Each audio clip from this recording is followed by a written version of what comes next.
e assim, juntando uma boa defesa e um bom ataque, unindo os dois, conseguir vencer jogos, né? Porque esse é o principal objetivo, que é vencer jogos, mas a gente precisa ter um time com um pouco mais consistente em campo. Oiê, eu sou a Esté, sejam bem-vindos a mais um vídeo do canal. No vídeo de hoje, a gente vai falar sobre o jogo entre Santos e Flamengo, válido pelo Brasileirão masculino, e a gente acabou sendo derrotados, né, 3-2. Foi o primeiro jogo do Santos sem o comando do Odair Helma, que caiu no meio da semana. Quem comandou a gente ontem foi o Claudemiro, e assim, a gente perdeu o jogo, né, em alguns momentos o Santos deu o famoso apagão que a gente tá acostumado a ver nessa temporada durante a partida. Mas uma coisa que eu gostei, pelo menos, é que a gente conseguiu um certo poder de reação, porque em 2 oportunidades a gente conseguiu empatar o jogo novamente, né? É o que a gente espera? Não, a gente espera não ter que sair atrás do placar, a gente espera não perder jogos, a gente espera que o time seja mais consistente ao longo dos 90 minutos ali, o que não aconteceu ontem. O Santos ele até que começa a partida bem, consegue ali chegar no ataque primeiro do que o Flamengo, inclusive, consegue 2 grandes oportunidades logo no início do jogo, mas depois que acaba errando na defesa e toma o primeiro gol, o time meio que para de jogar, desiste do jogo ali momentaneamente, até que consegue voltar para a partida naquele lançamento do Marcos Leonardo para o Soteldo, que encontra o Mendonça e empata o jogo.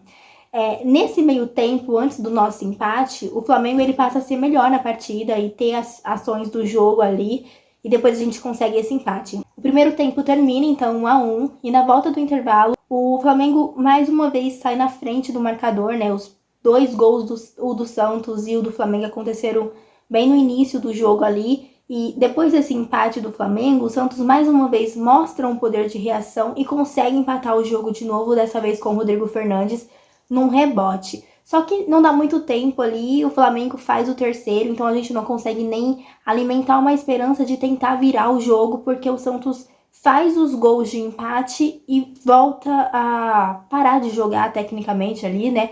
E vê o Flamengo mais uma vez à frente do marcador. E ficou assim até o final do jogo.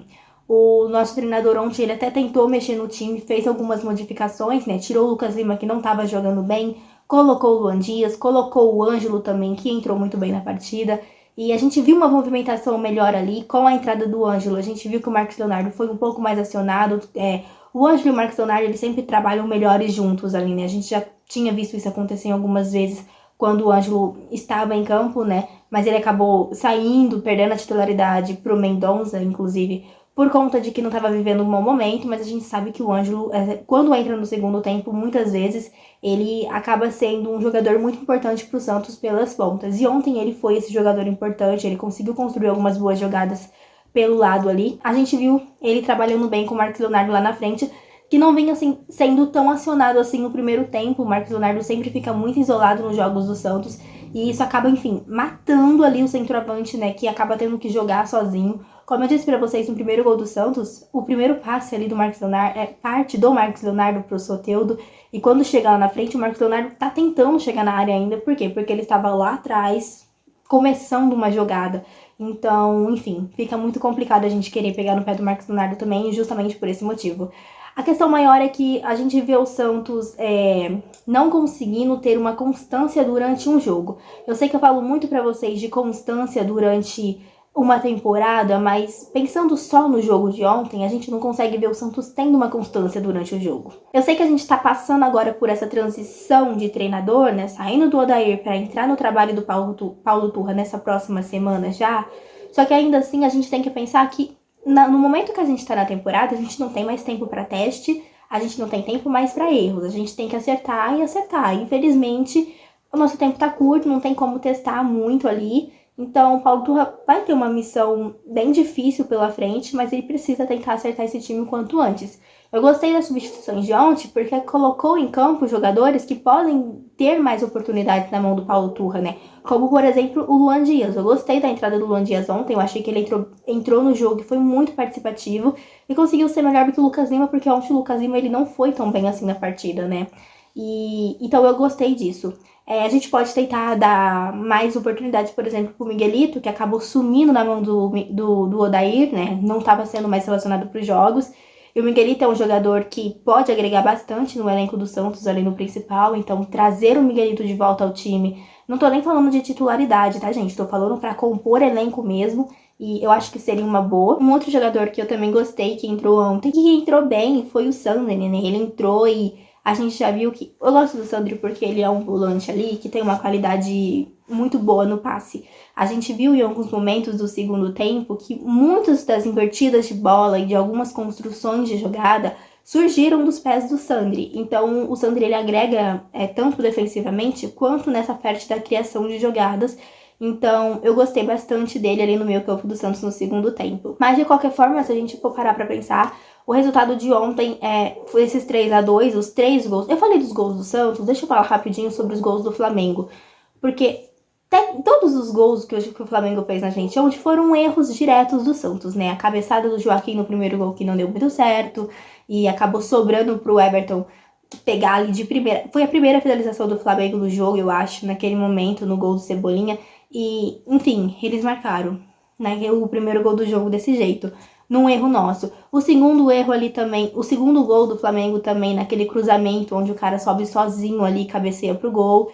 Então, assim, a gente vê o Santos errando muito defensivamente. E isso tinha parado de acontecer um pouco, né? A gente tava tomando gols ali e tal, mas ainda assim, a gente tava errando menos defensivamente. Ontem a gente toma 3 gols, erra da forma que errou, né? Nos 3 gols que a gente tomou. Então, é um sinal de alerta para que a gente fique um pouquinho mais atento nessa parte defensiva e não volte a ser aquele time que, enfim, entrega todos os lances ali atrás, porque não é interessante. A gente tem que acertar o time etapa por etapa e não regredir no tempo e acabar piorando os setores que já estavam praticamente ali resolvidos. Eu disse pra vocês, acho que no vídeo passado ou retrasado, que o Santos era uma das melhores defesas do campeonato, então a gente tem que, enfim, manter esse título aí de melhor defesa do campeonato e buscar para ter um ataque um pouco mais eficiente e assim, juntando uma boa defesa e um bom ataque, unindo os dois, conseguir vencer jogos, né? Porque esse é o principal objetivo, que é vencer jogos, mas a gente precisa ter um time com um pouco mais consistente em campo. A gente tem os próximos jogos aí no nosso calendário. Pensando em brasileiro, a gente tem confrontos diretos na parte de baixo da tabela.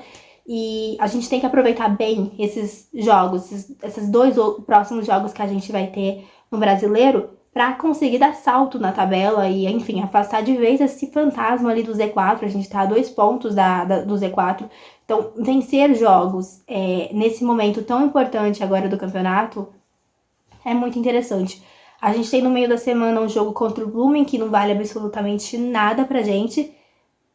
Pensando bem, esse jogo contra o Blooming, que não vale nada pra gente, poderia ser um bom jogo pro Paulo fazer os testes que eu disse pra que a gente não tem tempo pra isso, mas talvez esse jogo possa servir pro Paulo fazer isso. Os testes que ele precisa fazer pra já começar, de fato, o trabalho dele no Santos, né? Talvez esse jogo venha a agregar e possa ser visto com bons olhos nesse sentido. Mas, enfim, de qualquer forma, precisa mudar muita coisa ainda no Santos. Não é o time que a gente espera ver em campo ainda. A gente conseguiu 2 gols ontem, só que ainda assim tá longe de ser o Santos ideal e o Santos que a torcida quer ver. E a gente espera que nos próximos jogos o Paulo consiga dar um pouco da cara dele pro time e a gente consiga ver uma melhora significativa em campo e que nos dê esperança, porque o que a gente mais tem pedido nos jogos do Santos é isso, é esperança e um bom futebol, né? Um futebol que agrade os nossos olhos. Enfim, eu vou ficando por aqui. Comenta aí embaixo o que vocês acharam desse jogo e o que vocês esperam, né, do trabalho do Paulo Turra já nessa próxima semana que se inicia no Santos. Se você não for por aqui ou se você já me acompanha há algum tempo, mas ainda não é inscrito, aproveita esse momento para se inscrever. Beijo, gente. Tchau.